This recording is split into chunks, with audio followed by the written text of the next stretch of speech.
Habits that only 99% of the population do, because 1% लोग इतने ज़्यादा पावरफुल और डेंजरस होते हैं कि वो इन सभी चीज़ों में अपना टाइम नहीं डालते। एंड वो जो होते हैं इतने ज़्यादा डेंजरस लोग होते हैं कि भाई उनकी हैबिट्स एक नेक्स्ट लेवल की होती है, ऐसा तुम लोगों को लगता है। बट आज मैं उन 1% लोगों की जो है हैबिट्स रिवील करने वाला हूँ। I know it will be a little bit of basic, तो मैं लग सकता है कि बेसिक थिंग्स है, बट भाई इन चीज़ों को अगर तुमने अपनी लाइफ में इम्प्लीमेंट कर लिया डेफिनेटली भाई तुम लोग के आने वाले साल, अभी 2026 इज एट द कॉर्नर, बहुत ज़्यादा पावरफुल जाने वाले आने वाले साल तुम्हारे। So let's begin with the video. पहला पॉइंट है वर्क ऑन योर फिजिक। देखो 99% लोग ना अपनी फिजिक पे काम नहीं करते। मैं भी जब स्कूल जाता हूँ ना भाई, तो बहुत रेयरली, कुछ दिखता ही नहीं मेरे को, मतलब ऐसे कोई लोग दिखते ही नहीं जो अपनी फिजिक पे काम कर रहे होते हैं। रेयरली 1-2 लोग ही दिखे हैं मुझे आज तक अपने स्कूल में जो अपनी फिजिक पे काम कर रहे होते हैं। बाकी 99% क्राउड जो है ना वो भेड़ चाल का शिकार है। उसमें मैंने 99% क्राउड में मैंने 3 लोगों को देखा है, 3 टाइप के लोगों को देखा है, एक स्किनी फैट और एक फैट एस। ये 3 प्रकार के लोग मुझे अपने स्कूल में दिखते ही है, रोज़ दिखते हैं भाई। एंड इन लोग की जो फिजिक है बहुत ज़्यादा फक्ड अप है। इमेजिन तुम कहीं अपने दोस्तों के साथ घूमने जा रहे हो और तुम्हें जो है, मान लो तुम किसी वाटर पार्क में हो और तुम मोटे हो, तुम्हारा टी शर्ट टाइट हो गया भाई, बिकॉज तुम्हारा पेट इतना आगे आ गया है, इमेजिन करते हैं। एंड उसके कारण तुम्हें टी शर्ट निकालने में भी शर्म आ रही है बिकॉज तुम्हारा पेट इतना ज़्यादा है। दोस्त बोलेंगे कि भाई देख कितना जाड़ा इंसान आ गया, अबे मोटे, कम खाया कर, जरा डाइट कर लिया कर, ऐसा तुम्हारे दोस्त तुम्हें बोलेंगे। How would you feel it? Very confident और डिप्रेस्ड? डेफिनेटली तुम लोग, बुरा लगेगा भाई तुम लोग को। कोई इंसान तुम्हें मोटा बोल रहा है, अच्छा लगेगा तुम लोग को? नहीं ना। मान लो तुम अभी पतले हो, हड्डी के ढांचे जैसे हो रखे हो तुम, एंड तुम तब भी किसी वाटर पार्क पे जाते हो दोस्तों के साथ, सब लोग टी शर्ट निकाल के मस्त नहाने जाते हैं, बट तुम्हें शर्म आती है बिकॉज तुम इतने पतले हो, इतने हड्डी के ढांचे हुए रखे हो। तुम्हारे दोस्त तुम्हें बोल रहे हैं अरे चिकन लेग्स देखो, चिकन लेग्स आ गए, देखो भाई इसके तो भाई पूरा शरीर इतना पतला है कि भाई हवा से ही उड़ जाएगा बंदा, फूक मार के उड़ा दूंगा मैं इसे। ऐसे तुम्हारे दोस्त तुम्हें बोलेंगे। क्या लगता है तुम्हें अच्छा लगेगा उस पॉइंट पे? नो ना। Why the fuck you are being like this, कि भाई मैं इंप्रूव नहीं करूँगा। अगर तुम्हारी फिजिक इन दोनों में से किसी जैसी है या फिर स्किनी फैट भी है ना भाई, तो तुम्हें इंप्रूव करना ही पड़ेगा। बिकॉज 99% जो होते हैं ना वो ऐसी भगवान पे सब छोड़ देते हैं कि भाई हाँ जो होगा देखा जाएगा, ऊपर वाला देख लेगा। बट 1% लोग होते हैं ना वो सारी चीज़ों को अपने हाथ में लेते हैं, वो सारी चीज़ों का कंट्रोल अपने हाथों में लेते हैं। They assume control for every fucking thing in their life. वो हर एक चीज़ के लिए अपना कंट्रोल अज्यूम करते हैं डेफिनेटली, एंड उनकी फिजिक भी अच्छी खासी हो जाती है। अब मैं भी अपनी फिजिक पे काम कर रहा हूँ, ऐसा नहीं कह रहा कि भाई मेरी फिजिक भी बहुत अच्छी है, but at least I am grinding, at least I am in the process, that's why I am telling you guys. दूसरी चीज़ है अपनी डाइट को सुधारना। अब जो 99% लोग हैं ना उनकी डाइट बहुत ज़्यादा चुदी पड़ी है। वो लोग रोज़ भाई मैगडी पेल रहे हैं, कुछ भाई मैगियाँ पेल रहे हैं। मैं भी तुम्हारी तरह ही था पहले, बहुत ज़्यादा मैगडी पेलता था भाई, मैगियाँ पेलता था, आइसक्रीम में लपेटता था मैं। घर की जो डाइट होती ना, इंडियन डाइट, दाल चावल वो भी खाता था। वेल आज भी खाता हूँ, बट बहुत कम क्वांटिटी कर दी है मैंने दाल चावल खाने की, बिकॉज उसमें सिर्फ कार्ब्स होता है ब्रो। प्रोटीन इतना सा भी नहीं मिलता, इतना सा रद्दी भर सा प्रोटीन भी नहीं मिलता उसमें, सिर्फ कार्ब्स है भाई। कार्ब्स किंग डाइट है इंडिया की। एंड मैं कहूँगा कि भाई अगर तुम्हें कार्ब्स चाहिए तो वो डाइट परफेक्ट है, प्रोटीन इंटेक के लिए वो डाइट फक्ड अप है डेफिनेटली। इसलिए तुम्हें अपनी डाइट पे काम करना पड़ेगा। तुम्हारी डाइट जो है मोस्टली प्रोटीन मोटिवेटेड होनी चाहिए, जिसमें प्रोटीन होना चाहिए, जिससे तुम्हारा प्रोटीन पूरा हो सके। पर तुम लोग क्या पेल रहे हो? मैगडी, बर्गर, ये सब पेल रहे हो। मैं जाता हूँ ना आज भी स्कूल में, तो 99% क्राउड ना वही सब खा रहा होता है। कैंटीन में सभी भाई इतनी भीड़ लगी होती है कि बंदा चल ना सके, कैंटीन में इतनी भीड़ लगी हुई होती है, इमेजिन। इसलिए मैं जाता भी नहीं वहाँ पे, मैं नहीं खाता भाई वो सब, बहुत रेयरली खाता हूँ, कभी कभार खाता हूँ। ऐसा नहीं कह रहा कि भाई खाना ही छोड़ दिया, नहीं खाता हूँ ब्रो, बट बहुत कम, कभी 3-4 महीने में, 4-5 महीने में एक बार खा लिया, 2 बार खा लिया, वैसा है मेरा। और मैं एटलीस्ट हफ्ते भर में एक बार, महीने में 2-3 बार, वैसा नहीं चलता मेरा।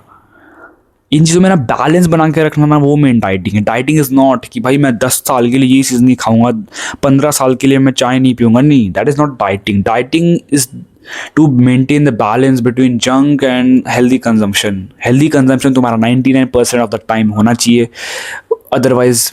और दूसरा जो है जंक कंजम्पशन तुम्हारा 1% होना चाहिए। जैसे कि 4-5 महीने में, 3-4 महीने में 1-2 बार या 2-3 बार जंक खा सकते हो तुम। हफ्ते में, महीने में 2-3 बार खाना मुझे उतना सही नहीं लगता, दैट्स व्हाई मैं नहीं खाता। मैं भी बहुत पहले चाय पिया करता था भाई, चाय चुस्की लेके पिया करता था। अब मैंने चाय छोड़ दी, चाय छोड़ के मुझे 1-1.5 साल हो गए हैं। बिकॉज वो चाय भाई उसमें शुगर बहुत ज़्यादा है।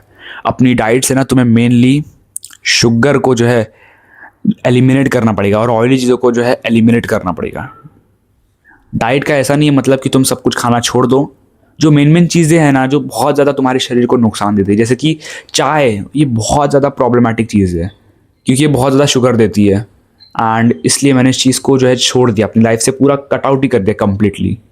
दैट्स वाई मैंने बहुत कम चीज़ों को अपनी लाइफ से पूरा कट आउट किया, एंड उसमें से एक चाय आती है। So you have to work upon your diet. तीसरी चीज़ है कि अपने टाइम की वैल्यू करना।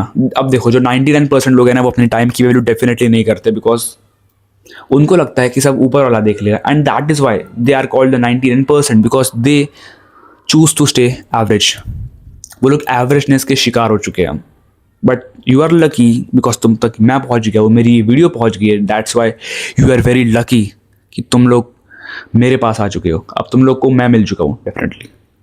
अब देखो मैं भी एवरेजनेस का शिकार हो चुका हूँ, एंड एवरेजनेस का शिकार होने के तुम्हें कुछ नहीं मिलने वाला लाइफ में। तुम्हें ये माइंडसेट बना के चलना है कि तुम जब भी कोई चीज़ करते हो ना तो उससे तुम्हें कुछ रिटर्न मिलता है। whenever you are doing a thing, you are investing your time in something and you will get definitely returns। जैसे कि ये काम किया मैंने, इस चीज़ को उठाया, इस चीज़ को उठाने में मैंने अपना 0.1 सेकेंड इन्वेस्ट किया और उससे मुझे कुछ खास रिटर्न्स नहीं मिले। कुछ रिटर्न मिला क्या मुझे इससे? नहीं ना, तो इट इज़ अ यूजलेस। तो इस काम से मेरे को कुछ भी नहीं मिलने वाला। इस काम से ना मेरी लाइफ में कोई इंप्रूवमेंट आएगी, ना मैंने कुछ किया और ना ही मैंने कुछ अचीव किया। डेफिनेटली कोई महारत नहीं अचीव कर ली मैंने। इसलिए तुम्हें भी ऐसे अपने कामों को देखना पड़ेगा, कैटेगराइज करना पड़ेगा। If you scroll reels, if you scroll shorts, then it is a waste of time. तुम रील स्क्रॉलिंग में, शॉर्ट स्क्रॉलिंग में अपना टाइम इन्वेस्ट करके जीरो रिटर्न्स आ रहे तुमको। That's why your time is fucked up, you are fucked up. And अगर तुमने अपने टाइम की वैल्यू करना सीख ली, टाइम मैनेजमेंट तुम्हारे लिए हलवा हो जाएगा भाई, चुटकियों का खेल हो जाएगा तुम्हारे लिए। Time management will be very easy for you. तुम टाइम मैनेजमेंट पर जो वीडियो सर्च करते हो ना, how to do time management, ये वीडियो सर्च करना बंद कर दोगे। मैंने भी ऐसा किया है कि भाई टाइम मैनेजमेंट पर बहुत ज़्यादा वीडियो सर्च कर रखी है, एंड लेकिन मैं कभी सीख नहीं पाया जब तक सेल्फ इम्प्रूवमेंट में नहीं आया। जब मैंने खुद से चीज़ें करना स्टार्ट की, I started assuming control for every fucking thing in my life. उस टाइम पे मैंने सीखा कि टाइम की वैल्यू कैसे करते हैं, चीज़ों को मैनेज कैसे करते हैं, टाइम अच्छी जगह पे इन्वेस्ट कैसे करते हैं, खुद को इम्प्रूव कैसे करते हैं। At that point I learn the skill of time management. अपने आप ऑटोमेटिकली तुम्हारा टाइम कहीं भी चला जाता है। अभी करंटली कैसा है, तुम फ़ोन खोलते हो 10 घंटे तुम्हारे डिलीट हो जाते हैं लाइफ में से, पता नहीं कैसे। 5 घंटा रील, 5 घंटा यूट्यूब शॉर्ट्स, कहीं ना कहीं चला जाता है तुम्हारा टाइम। तुम्हें अपना टाइम जो है कैलकुलेट करना पड़ेगा और उसको सही जगह पे इन्वेस्ट करना पड़ेगा। Otherwise you will definitely stay average for rest of your life, I guarantee you guys. ये 3 पॉइंट जो है बहुत ज़्यादा इंपॉर्टेंट है। अपनी फिजिक पे काम करना, टाइम मैनेजमेंट और डाइट पे काम करना। फिजिक और डाइट आई नो कहीं ना कहीं एक दूसरे से कनेक्टेड है। तुम लोग को लग रहा होगा भाई क्या बेसिक पॉइंट बता दिए, बट भाई ये चीज़ें ना कोई नहीं करता। अगर ये तुम चीज़ें कर लोगे ना, you will definitely be in the top 1% and nothing can stop you to destroy 2026। Definitely you will destroy the upcoming year very easily. ऐसे हरा दोगे भाई तुम, इतने ज़्यादा पावरफुल और अनस्टॉपेबल बन जाओगे, इतने डेंजरस बन जाओगे कि भाई साहब लोग तुमसे डरने लग जाएंगे। तुम्हारा कॉम्पिटिटर पैंट में हक देगा भाई तुम्हारे को देख के, बोलेगा फक भाई इतना खतरनाक आदमी कैसे आ गया यार, इतना खतरनाक आदमी तो मैंने अपनी लाइफ में नहीं देखा। How can I even stand against him, and you will definitely dominate him. इतना खतरनाक बन जाओगे तुम इस चीज़ को फॉलो करने लग गए तो। वेल, ये चैनल तुम्हारी ग्रोथ और तुम्हारे मॉन्स्टरस वर्जन को बाहर निकालने के लिए मैंने बनाया गया है। So if you are interested in it, you know what to do, subscribe, because इसमें तुम्हारा और मेरा, हम दोनों का फ़ायदा है। It's a 50-50 win for us. So इसलिए I will see you guys in the next video. तब तक के लिए बी डेंजरस एंड डोमिनेट।